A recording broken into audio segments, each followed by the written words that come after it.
Marco Rubio, you have the floor. The US top diplomat being, well, diplomatic towards his European hosts. We belong together. America was founded 250 years ago, but the roots began here on this continent long before. A standing ovation. Maybe Europe can relax now. Mr. Secretary, I'm not sure you heard the sigh of relief through this hall when we were just listening to what I would interpret as a message of reassurance. But there are other interpretations. Listen to the repetition of certain phrases. We are part of one civilization, Western civilization. The survival of our civilization, noble civilization, renew the greatest civilization, birthed our civilization, brought Christianity to the Americas, Christian faith of their ancestors, shared history, Christian faith. In MAGA world, that is generally understood to mean white. You Europeans should keep out immigrants as we're doing and reassert Western Christian civilization. The Prime Minister asserted a very different vision of how to achieve security.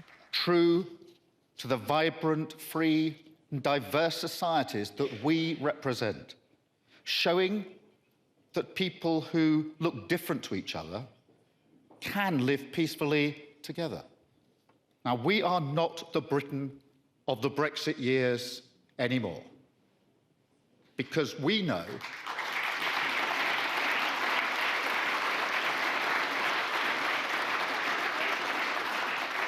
and that is because we know that in a dangerous world, we would not take control by turning inward. The President of Ukraine, Volodymyr Zelensky. And differences on the critical issue of Ukraine remain, with no end in sight to the war, despite many rounds of talks between the US and Russia. The Americans often return to the topic of concessions, and too often those concessions are discussed in the context only of Ukraine, not Russia. Europe is practically not present at the table. It's a big mistake to my mind. And it is, I think we Ukrainians who are trying to bring Europe fully into the process so that Europe's interests and voice are taken into account.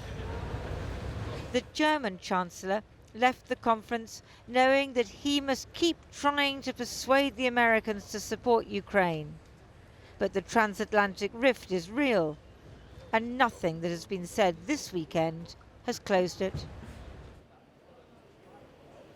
And there was another extraordinary piece of news today. It was the British Foreign Secretary Yvette Cooper who announced it, that a group of European countries have established exactly what poison was used to kill the Russian opposition leader Alexei Navalny. Now, you may remember that he was killed or he died while in a Russian prison camp, and it wasn't clear whether he had died of ill health, whether he had been beaten.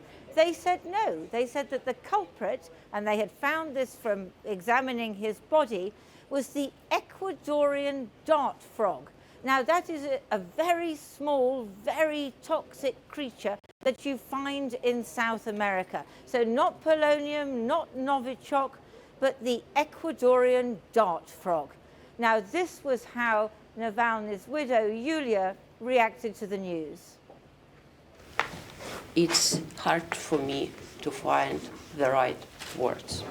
It's scientific proof that my husband, Alexei Navalny, was poisoned and killed by Russian government and by Vladimir Putin in Russian prison. Thank you very much to the UK. Thank you to Sweden, to Dutch government, and of course to Germany. Now, earlier today, I sat down with the Estonian Prime Minister. The Baltic states, incredibly important, particularly on Ukraine. And I asked him what he felt about the US Secretary of State, Marco Rubio, who had actually just skipped an important meeting on Ukraine yesterday.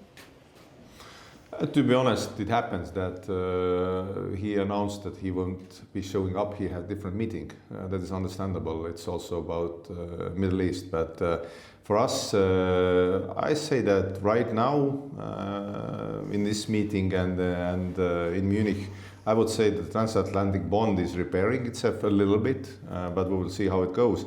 But for us, it's quite important to keep the pressure on Russia, not on Ukraine. Tell me a bit more about what you're planning on the shadow fleet, because I think that the European countries, including the UK and Estonia, have been talking about intercepting the shadow fleet a bit more effectively than has been happening before. Everybody in the Baltic Seas, Finns, every country there looks at their ships. There's two possible scenarios. One is environmental harm, which can happen with these kind of ships. And second one is that it's estimate. It's not exact science, but it's an estimate that a little bit less than half of Putin's war chest comes from the shadow fleet ships.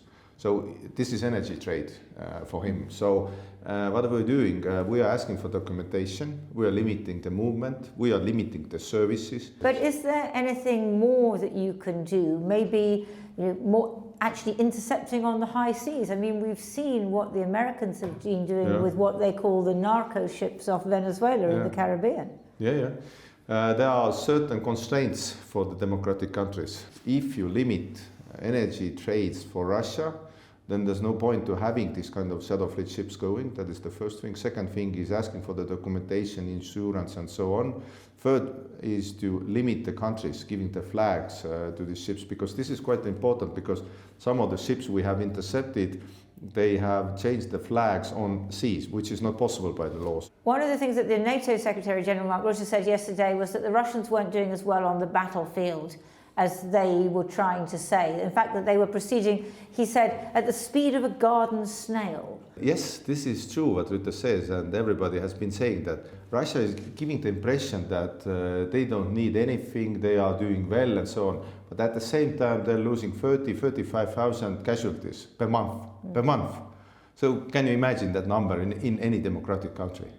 When you see the Americans, and I know you've been seeing the Americans here and you see them in other forums, what's the main thing that you want to get across to them? Because I think from the outside, we still see them favouring Russia. I would say that we are very much on the same page about fighting for your freedom. They understand that, because Ukraine is fighting for freedom. And Ukraine is not fighting only about Ukraine's freedom. Yes, they are fighting for theirs, but they're also fighting for the free and rule-based world.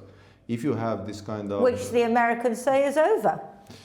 To be honest, it's nobody's interest that it should be over, because... they say it's in their interest.